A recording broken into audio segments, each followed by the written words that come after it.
Mentre per a les estacions d'esquí la temporada arriba a la seva fi, l'esquí de muntanya està al màxim apogeu. Ara, a la primavera, el Pirineu està carregat de neu i la millor forma d'accedir-hi és mitjançant esquís amb unes fixacions especials.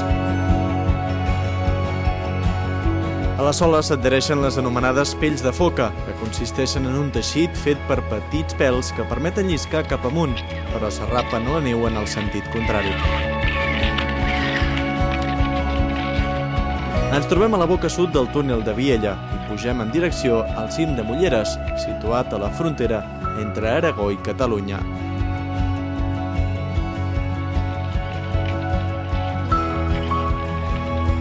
Bé, ara tenim una neu transformada de primavera que és molt bona per esquiar, tant per pujar com per baixar, però amb aquest tipus de neu i sobretot al mes d'abril, amb aquestes vessants, convé sortir força d'hora del refugi o del cotxe o d'on sigui, perquè si no, si estem tard a la muntanya, doncs és bastant perillós perquè hi ha aquestes allaus de fonta, de colada, que són bastant lentes però poden ser perilloses perquè pot baixar tota la muntanya sencera. I per això és molt important doncs, sortir d'hora i baixar d'hora.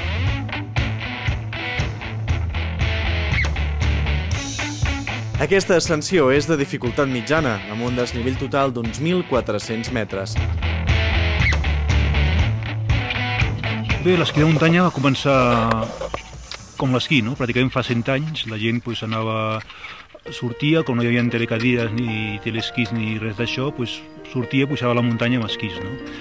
Les primeres ascensions seriosament ja van ser sobre 1913-14, i l'any 1927 es va celebrar ja la primera competició d'esquí de muntanya a casa nostra, que era sortir del xalet del Sec de la Molina, pujar dalt de la Tossa Dalt, baixar a Coll de Pal i remuntar cap a Puigllançada i tornar cap al refugi de la Molina.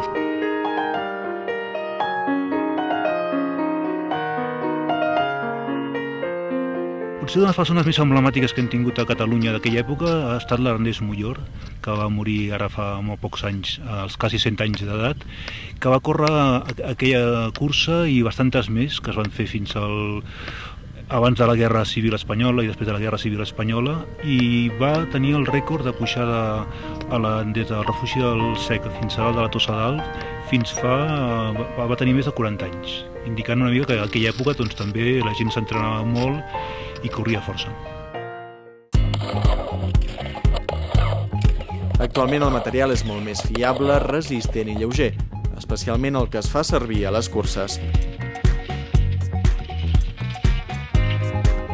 El boom de l'esquí de competició va començar als anys 82-83 i amb la cursa que es feia per la zona del Tut de Mulleres, que van començar a tenir participacions ja molt altes de 100 i pico equips. Era un moment que potser la major part de les persones que feien esquí de muntanya venien a la cursa i va ser un moment de gran èxit.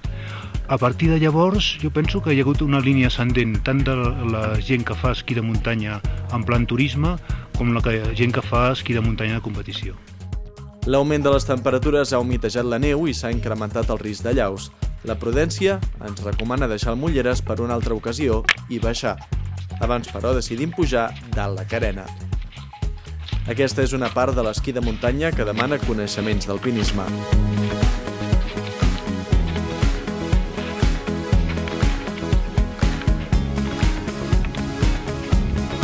A dalt podem contemplar la vall del riu Nere plena de neu.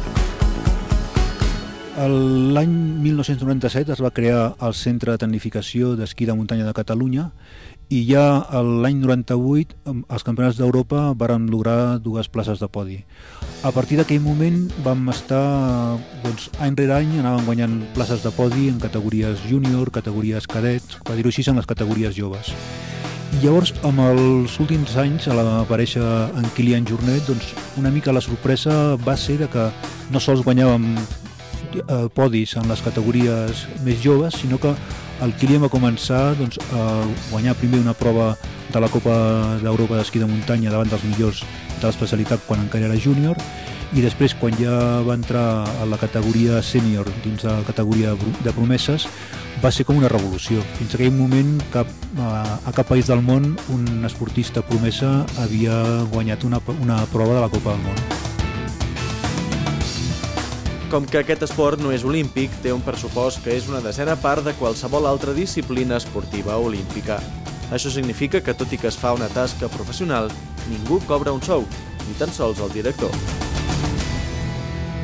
Durant aquests 12 anys hem estat a nivell voluntari fent aquesta feina. Hi ha hagut molta feina i tots els que han estat allà des del principi, com la Maite Hernández o l'Alfons Valls, doncs, ho hem fet només de manera molt altruista, a canvi de despesa de desplaçament, alguna dieta i para de comptar. Pensa que el pressupost són 30.000 euros a l'any i hi ha 40 persones.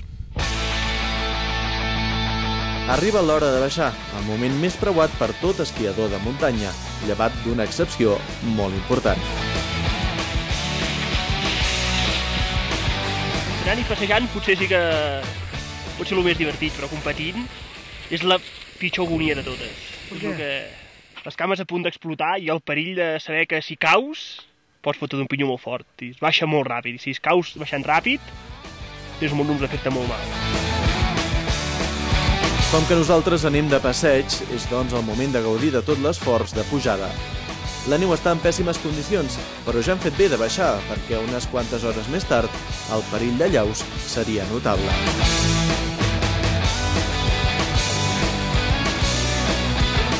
Home, jo penso que l'esquí de muntanya és un esport molt gratificant per la gent que li agrada la muntanya, perquè per una banda és un esport molt tècnic, requereix una gran tècnica tant de pujada com de baixada, com d'alpinisme, i jo penso que el gran regal és la baixada. La baixada, a vegades, d'alguns cims a l'estiu pots arribar a fer-se passada.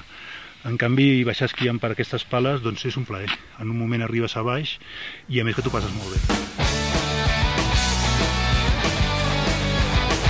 Per practicar l'esquí de muntanya és indispensable portar la sonda, la pala i, sobretot, l'arba, aparell que permet trobar una persona colgada sota la neu en cas de llau.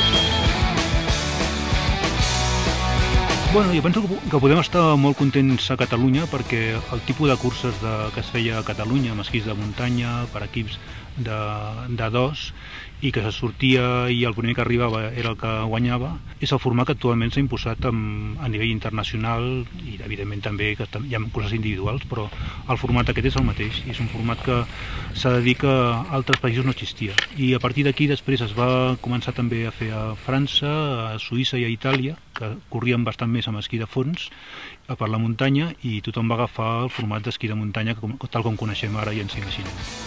Actualment, en els campionats mundials d'esquí de muntanya arriben a participar equips procedents de 32 països, el que indica l'èxit d'aquesta disciplina esportiva.